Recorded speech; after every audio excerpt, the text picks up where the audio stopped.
कहा जाता है कि इंजीनियर साहब से जो सवालात किए जाते हैं वो तैयार करदा लोग करते हैं, यानी जो उन्होंने अपने ख़ास स्टूडेंट होते हैं वो तैयार किए होते हैं, और वो लोग जो है ना वो सवाल करते हैं जो इंजीनियर साहब की मर्ज़ी से होते हैं, ठीक है। या ये कहा जाता है कि वो खुद पहले सवाल लिखवाता है, ठीक है, लोगों से लिखवाता है और उसके जवाब देता है। तो आज हम प्रैक्टिकली काम करते हैं और JLM अकेडमी जा रहे हैं, ठीक है, और वहाँ जाके इंजीनियर साहब से सवाल करते हैं अपनी मर्ज़ी का, ठीक है, और देखते हैं कि इस बात में कितनी सच्चाई और कितना झूठ है।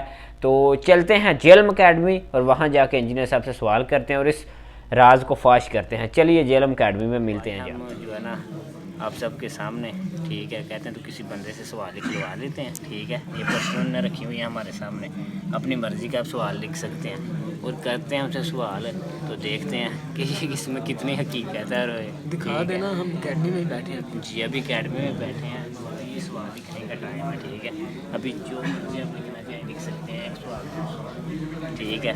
तो अनार भाई कोई सवाल है आपका, ठीक है। अगर फिर भी किसी को डाउट है ना तो यहाँ से किसी और भाई से सवाल लिखवा लेते हैं, ठीक है, जो मैं नहीं जानता। मेरा सवाल बड़ा इंपॉर्टेंट है, आप बोलिए। ठीक है, वो सवाल तो इंशाल्लाह फिर उस सवाल की जो है ना हम वीडियो भी शार्ट आपको दिखाएंगे। तो अभी ये माहौल दिखाए आप अकेडमी का।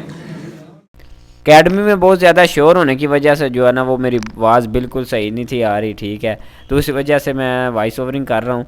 तो ये एक सवाल था भाई का, ठीक है। दुबई में जो अज़ान होती है ना वो अलार्म के ज़रिए होती है, वहाँ कोई इमाम अज़ान नहीं देता, अलार्म फिक्स किया होता है, जब टाइम होता है तो बोल जाता है। तो ये मेरे ऐसा सवाल किसी ने किया भी नहीं था, तो ये सवाल अभी मैं लिख रहा हूँ, ठीक है, और उनकी टेबल पर रख देते हैं, उनके बंदे को पकड़ा देते हैं। अब वो इस सवाल का क्या जवाब देते हैं आप एंड तक वीडियो देखिएगा।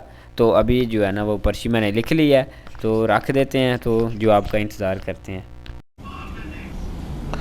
दुबई में अलार्म के जरिए जो अजान होती है क्या वो दुरुस्त है? गलत है जी। ना अलार्म के जरिए अजान दुरुस्त है, ना टेप रिकॉर्डर के ऊपर ज़बिया करना दुरुस्त है। ये फिजिकल एक्टिविटी परफॉर्म होना जरूरी है। तो जैसा कि आप सब ने इंजीनियर साहब की वीडियो देखी है, उन्होंने सवाल का जवाब दिया है, तो मेरे ख्याल में कोई ऐसा सीन नहीं है, ठीक है, बिल्कुल रियल। अगर किसी को शक है तो बेशक वो JLM अकेडमी आके अपनी मर्ज़ी का सवाल कर सकते हैं, ऐसा कुछ नहीं है। उन्होंने पर्चियाँ जो है पब्लिक के सामने रखी होती हैं, तो जो चाहे अपनी मर्ज़ी का सवाल कर सकता है। तो ऐसा कोई सीन नहीं है कि वो जो है ना 2 नंबरी करते हैं। इंजीनियर साहब के पास वाकई बहुत इल्म है, अल्लाह ने उन्हें दिया है, ठीक है, इख्तलाफ अपनी जगह, लेकिन ये बात बिल्कुल झूठ है कि वो बंदे उन्होंने तैयार किए होते हैं। तो मेरे ख्याल से आज की वीडियो को यहाँ पे एंड करते हैं। दुआ में याद रखिएगा। अल्लाह हाफिज़।